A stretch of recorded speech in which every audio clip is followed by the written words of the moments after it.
రాజయ్యపేటలో bulk drug park ఏర్పాటును ఎట్టి పరిస్థితుల్లో ఒప్పుకునేది లేదని అక్కడి మత్స్యకారులు తేల్చి చెప్తున్నారు.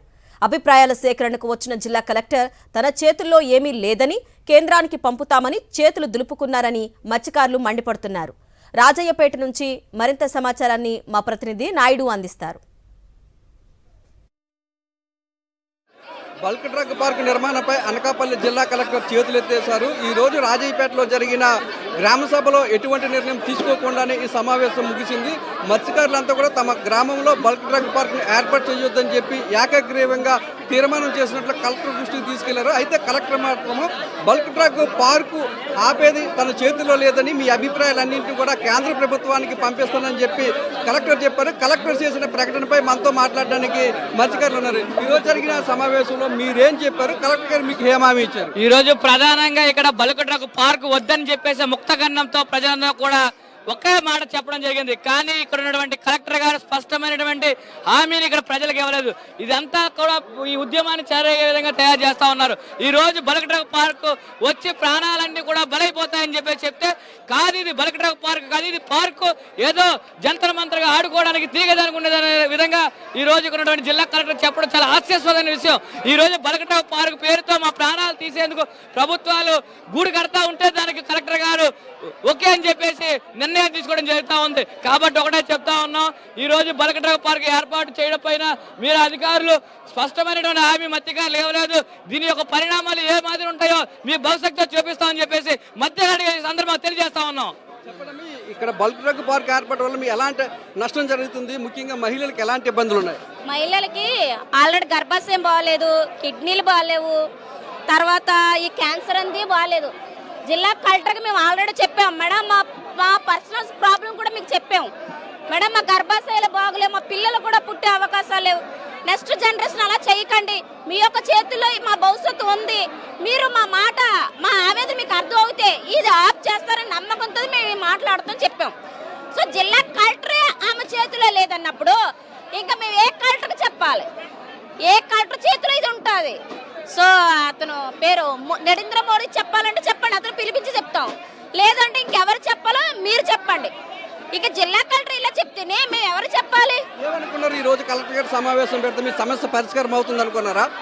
మేడం గారు రాగానే మేము ఎంతో ఆనందంగా అనుకున్నాం. మేడం గారు వచ్చి మాకు ఈ బల్క్ డ్రగ్ పార్క్ని రద్దు చేసేటట్టు చెప్తారనుకున్నాం. ఎందుకంటే మొన్న హైవే దిగ్బంధం అయిన తర్వాత మేడం గారికి మేము పాయింట్లు చెప్పాం. ఇవన్నీ నేను ప్రభుత్వం దృష్టికి తీసుకెళ్ళి ప్రభుత్వంతో మాట్లాడి మీ ఊరు వచ్చి చెప్తారన్నారు.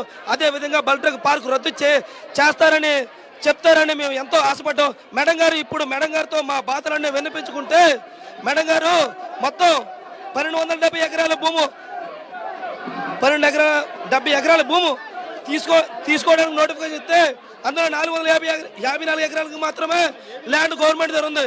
ఇంకా 812 ఎకరాలు భూమి ఇంకా సేకరించలేదు. అలాంటప్పుడు మీరు కంపెనీ ఎలా పెడతారంటే, ఈ ప్రపోజల్ నాది కాదమ్మా, ఇది సెంట్రల్ గవర్నమెంట్ ప్రాజెక్టు, ఇది నా చేతిలో ఏమీ లేదు, నేను ప్రభుత్వానికి రాస్తాను అని చెప్తున్నారు తప్ప మీ బాధను మేము విన్నవించుకొని వెంటనే రద్దు చేస్తామని ఆమె ఎటువంటి స్పష్టత లేని హామీ ఇచ్చారు.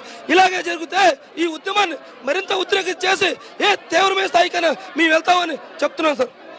సెంట్రల్ గవర్నమెంట్ ప్రాజెక్ట్ అంటుంటారు కదా, ఎన్నికలకు ముందు ఆపుతామని చెప్పినప్పుడు ఇది సెంట్రల్ గవర్నమెంట్ ప్రాజెక్ట్ అని చంద్రబాబుకు అనితికి తెలియదా?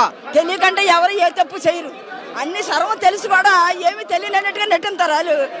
ఈవేళ ఎన్నో కొన్ని మన అంతం వచ్చింది, ఎన్నో రకాలుగా అడిగాము. ఇప్పుడు కలెక్టర్ వచ్చిన తర్వాత ఏమంటుందంటే, ఆ అమ్మ కూడా ఏమంటుందంటే, కేంద్రానికి నేను చెప్తాను అన్నదే కానీ నేను ఆపుతానని ఆ అమ్మగారు కూడా అనలేదు. తర్వాత ఏమంటుందంటే, ఆ అమ్మ చెప్పిన దాంట్లో ఏంటి అర్థమైందంటే, మోడీ దగ్గర తీసుకెళ్లాలా, మోడీ ప్రభుత్వం చేసింది ఇది, ఎంతకు తప్ప ఎవరు కాదని కలెక్టర్ అన్నది.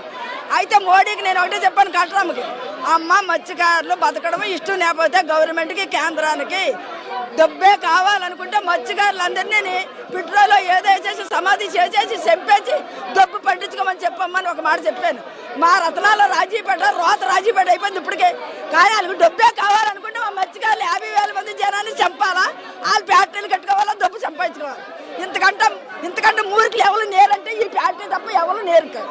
కలెక్టర్ వచ్చారు, ఈ రోజు తమ సమస్య పరిష్కారం అవుతుందని తామంతా కూడా ఆశించామని. కానీ ఇక్కడ వాస్తవ పరిస్థితిని చూస్తే కలెక్టర్ తమ చేతుల్లో ఏమీ లేదు, కేంద్ర ప్రభుత్వానికి ఇక్కడ జరిగిన విషయాలన్నింటినీ కూడా పంపిస్తామని చెప్పి చేతులు దులుపుకున్నారని దీన్ని తాము తీవ్రంగా ఖండిస్తున్నామని, తమను ప్రభుత్వం మోసం చేసింది, అధికారులు కూడా మోసం చేశారని చెప్పి రాజయ్యపేట మత్స్యకారులంతా కూడా ఆవేదన వ్యక్తం చేస్తున్నారు. ఎట్టి పరిస్థితుల్లోనూ కూడా ఇక్కడ బల్క్ డ్రగ్ పార్క్ని ఏర్పాటు చేయడానికి వీలు లేదని, ఎంతటి పోరాటానికైనా తాము సిద్ధంగా ఉన్నామని, సచ్చినైనా స్వస్థంగానే బల్క్ డ్రగ్ పార్క్ ఏర్పాటుని మాత్రం ఒప్పుకునేది లేదని చెప్పి మత్స్యకారులు హెచ్చరిస్తున్నారు. కెమెరా అప్పలరాజుతో నాయుడు, రాజయ్యపేట నుంచి.